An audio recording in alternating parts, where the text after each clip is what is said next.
Assalomu alaykum hammaga. Mazali oshxona kanaliga xush kelibsiz. Sizlar bilan bugun bananli pirog tayyorlaymiz. Bismillah deb ishimizni boshlaymiz. 2 dona tuxumni chaqib, ustiga 1 stakan shakar solamiz.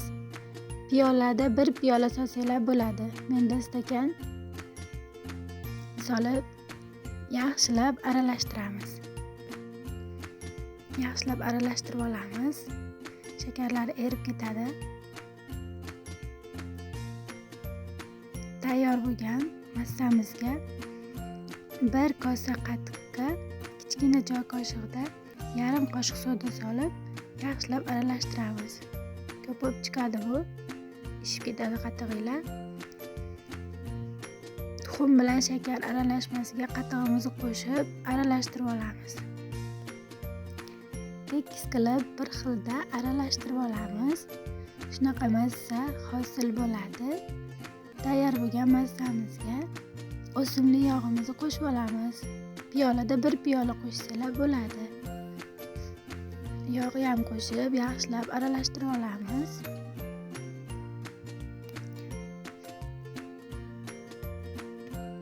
Yaxshilab aralashtirib oldik. Endi shunaqa stakanda men 2,5 stakan un qo'shdim. Quyuq suyuqligiga qarab qo'shasizlar. Ko'rishingiz mumkin. Stakan to'la emas, 2,5 stakan un soldim. Shunaqa quyuq suyuqlikda bo'ladi mana. Uzilib tushishi kerak ko'targaninglarda. Massamiz buni chetga olib qo'yamiz. Tayyor bo'ldi. Endi 2 dona bananni shunaqa shaklda 3 cm qilib to'g'rab olamiz.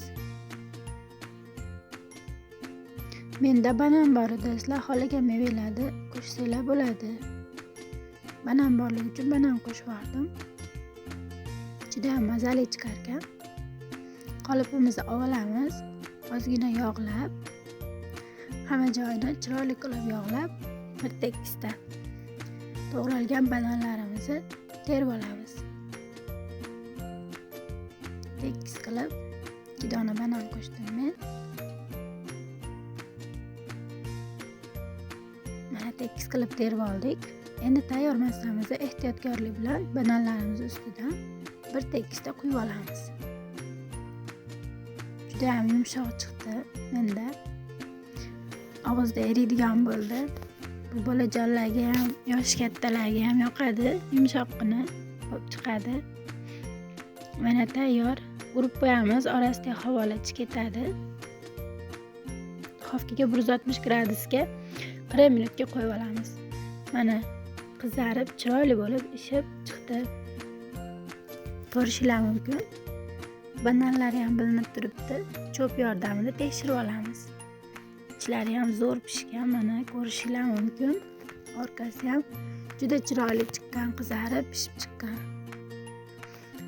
Endi buni uyda bor narsalar bilan bezab olamiz. Menda 3 dona Kinder shokolad bor ekan. Shu shokoladni mayda qilib to'g'rab oldim. Mayda qilib to'g'rab, sizlar shokoladli glazur qilib ustidan quysanglar ham bo'ladi. Shokoladlarimizni to'g'rab oldik. Menda zugushanli moloko bor edi. Quyib yubordim. Ko'rishingiz mumkin, yoyilib chiroyli bo'lib chiqadi. Pirogim iliqdan issiq holatida qilmaysizlar o'ta. Ozgina sovigandan keyin qo'ysanglar bo'ladi, bezasanglar bo'ladi. Mana bir tekisda qilib molokoyimizni hamma joyiga tekislab yoyib olamiz. To'g'ralgan shokoladimizni ustidan sepib boramiz. Menda yana shunaqa bolajonlarning sevimli shirinligi bor ekan. Shuni ustidan bezak sifatida foydalandim. Juda ham chiroyli chiqdi. Ko'rsanglar bo'ladi. Kesib olamiz. Mana hozir sizlarga oralarini ham ko'rsataman. Hech qanaqa havo ham yo'q. Zo'r chiqqan. Pishib chiqqan bananlari ham. Zugushanli molokoyimiz pirogimizga singib ko'ringlar. Juda mazali chiqdi. Albatta tayyorlab ko'rishingizni maslahat beraman. Hammaga birdek yoqadi. Buni shirinlik qilishni bilmaydigan qizlarimiz ham bemalol eplaydi. Oson, kam xarj, shoshilganingizda tez tayyor bo'ladigan pirogimiz. Kesib dasturxonga tortsanglar bo'ladi. Sahrning pudra sepib yuborsanglar ham bo'ladi. Juda yaxshi chiqadi. Mana oralarini ko'rsanglar bo'ladi. Juda ham tekis bo'lib chiroyli chiqdi. Mana pishdi. Mazasi va gap yo'q chiqqan. Kanalga obuna bo'lib qo'ysangiz